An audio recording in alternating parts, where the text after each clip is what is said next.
دلته څه خلک هغه به وو چې ځان ته واړه واړه خدایان وایي هغوی ته به د انګریز په عشق کې پیسې میلاو شوې وي خو ډېر خلک نور موږ او تاسو د اوټ په ذریعه په ځان باندې مسلط کړي دي هغوی له طاقت زما او ستا اوټ ورکړی دی نن د دې لکې خلک د خپل یو کار دپاره یو جایز مطالبې دپاره یو عوامي کار دپاره نه ایم پی ای ته په سترګو کې سترګې ورکولی شي او نه یې مینې ته نن که د دې لکې خلک د عوامي مفادو کار دپاره ایم پی ای له ځي نو خپله دغه کې شل سوچه کوي چې په کوم انداز به هغه سره خبرې کوو نن تاسو داسې خلک په ځان باندې منتخب کړی چې تاسو نن د هغوی نه خوف محسوسوئ نن چې تاسو خپله غواړئ خپل ذهن کې خوف محسوسوئ قومي وطن پارټي دا سوچ لري او انشاءالله هم په دې ځای به دا وعده کوو خپلو کې الیکشن را روان دی اوټ زما او ستا لاس کې دی د شمار دا کوبرا خلک چې تاسو وینئ دوی ګوره په الیکشن کې اکثر د خپل بچي ووټ له نه راوباسي وایي ګرمي ده زما او ستا منډې او ترړې او په ځان هغه خلک منتخب کړو نن به واده کوو چې انشاءالله په الیکشن کې به داسې یو کس په خپلو کې منتخب کوو چې کم از کم یو غریب سړی د خپل حق دپاره راپاسي او د هغه ګریوان نیولی شي چې کم از کم چې د هغه ګریوان نیولی شي چې په هره که په بازار کینی که په مقبره کینی او کار ځای کینی چې په ګریوان یې نیوی شي او خپل حق ترې غوښتی شي نن تاسو وګورئ آیا په تاسو باندې زه د انصاف پرېږدم چې نن په دې حلقه کې کمې مینې دی او کم پکې ایم پی ای دی آیا څوک داسې جرأت کولی شي چې دغه ګریوان به ونیسي چې زما حق راکړه دا تصور هم مه کوئ بلکې د خپله یا عزت دپاره ورکران خپله جایز مطالبه هغه ته نشي کولی ویسې نه چې بېعزتي راله وکړي دا طاقت چا هغوی له ورکړی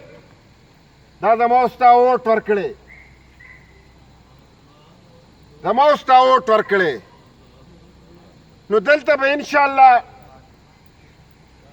داسې یو کس موږ ځان له منتخب کوو چې کم از کم د هغه حجرې ته دا خوف نه وي چې ما کپړې پاکې چولې که نه زما دا مطالبه جایز ده او که نه ده یا د دې صاحب دا موډ ټیک دی او که نه دی عجیبه خبره دا ده 10-12 کسان ساتلي د ګیټونو او دغه نه به یې ته وایي هغه صاحب موډ ټیک نه دی هغه ځای نه به د هغه دونه پرشرایز کړي نو بیا موږ خلک ورته څه وایي په یو وفد کې خلک تللي دي یو مسلې دپاره نو هغه یې دونه پرشرایز کړه زموږ د علاقې د خلک خو نابلد و دې خبرو سره هغه به داسې تله خو هغه د ګیټ یې دونه پرشرایز کړه چې کېناسته چې صاحب راووته هغه ورته ویل څه مسله ده ویل جي سلام له راغلي د هیر او د خوف د وجې نه ورته څه وویل سلام له راغلي کار یې په ځای باندې پرېښوده روان شو ویل چې یاره بس پیس پکوئ د ناخلۍ خو به ته زه دا ووایم چې په محمود آباد کې تاسپرمر سوځي او ایم پی ای مینې په قلاره ناست دي او د قومي وطن پارټۍ کارکنان راپاسي او هغه بڼي نو آیا داسې مینې ایم پی ای هغوی له شرم نه ده پکار یا هغوی څه مخصوصوي چې دا ویني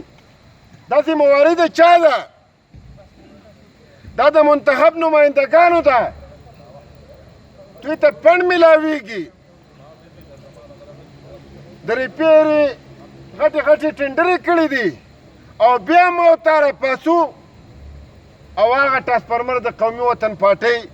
کسان دا کوي دا د چا ذمهواري ده دا د ایم پی ای ذمهواري ده دا د ایم این ای ذمهواري ده په یو بل ځای کې داسې دا یو ته کړي چې یاره کارکنان هم اکثر ته تپوس نه کوي ورته وایي یو ځای کې چاته ویلي چې یاره یو پیل به دله موږ وبڼو او په دې ګاونډ کې خو نور هم د بلې پارټۍ دی یو په هغوی باندې وبڼه په خدای یقین کې هلته ما لراله ما ورته وویل چې دا یو مه بڼئ راشي چې دی ته ټرانسفارمر وبڼم په ریکارډ خبره ده څه دروغ نه دي انشاءالله قومي وطن پارټي یو سوچ لري او دا سوچ محور دا دی د حیات محمد خان شیرپاو د سوچ محور دا دی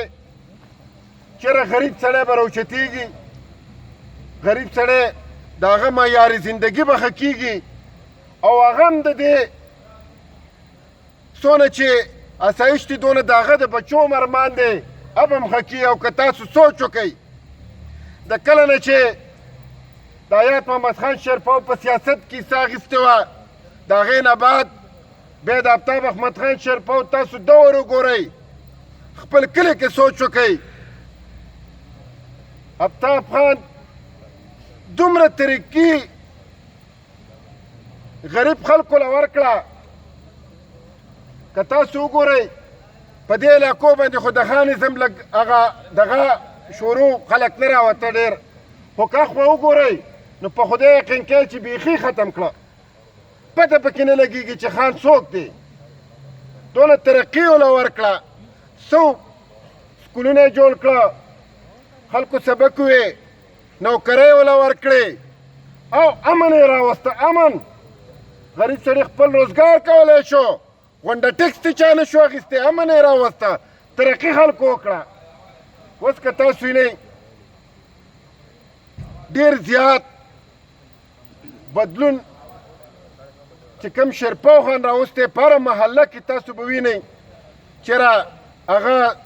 کلاس ایښی که د هغه کلم هغه ته مواقع میلاو شوې ولې خانان د آفتاب احمد خان شیرپاو خلافي صرف او صرف په دې باندې چې هغه لاس ایښی د غریب سړي په سر باندې ایښی دا زموږ منشور دی او اکثریت زموږ او ستاسو دی اکثریت تاسو په هر ځای کې سوچ وکئ دا څه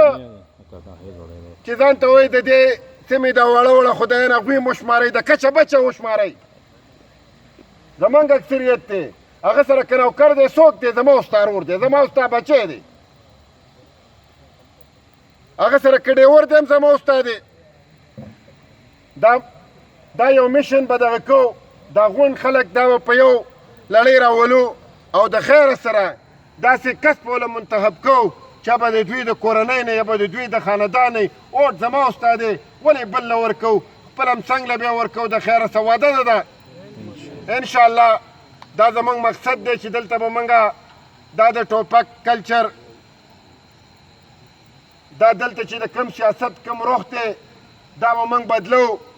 دلته به موږ یو پلیټفارم خلکو له ورکوو دلته به موږ شعور خلکو له ورکوو شعور به له موږ ورکوو بیدارو به موږ خپل حق به ورته ښایو راپاڅو به او انشاءالله څنګه چې دا شمولیتونه کېږي تاسو وینئ نن په غونډه صوبه کې صرف او صرف د کرونا صورتحال هم دی او د هغې باوجود هم واړه واړه میټینګونه چې کوم په غټو میټینګونو په جلسو باندې پابندي ده خو که تاسو وینئ نن سبا په دې غونډه صوبه کې صرف او صرف قومي وطن پارټي ده چې په هغې کې خلک شمولیت کوي نن سبا زموږ لیډرشپ سره ټیم نشته دی زموږ دوه میاشتې هلته پروګرامونه هغه رکو دي په انتظار باندې دي چې یاره نن دا دی نن داسې ورځ تاسو ما ته وښایئ چې سکندر خان شمولیت نه کوي داسې یو وخت ما ته وښایئ داسې غونډ کارکنان نن که تاسو وینئ دا د بېل بېل ځای شمولیت چې موږ پکې کوو موږ د خپل صوبایي وایس چیرمین چې هغه هم ډېر زیات متحرک دی موږ له ډېر زیات ټایم راکوي او د هغه خپل هم یو داسې ویژن او داسې یو سوچ لري او هغه په خپله باندې د داسې حالاتو نه تېر شوی دی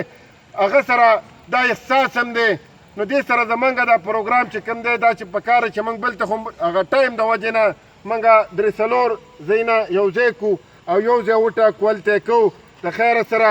کم کسانو چې موږ سره نن شمولیت کړی هغوی ته بیا مبارکبادي ورکوم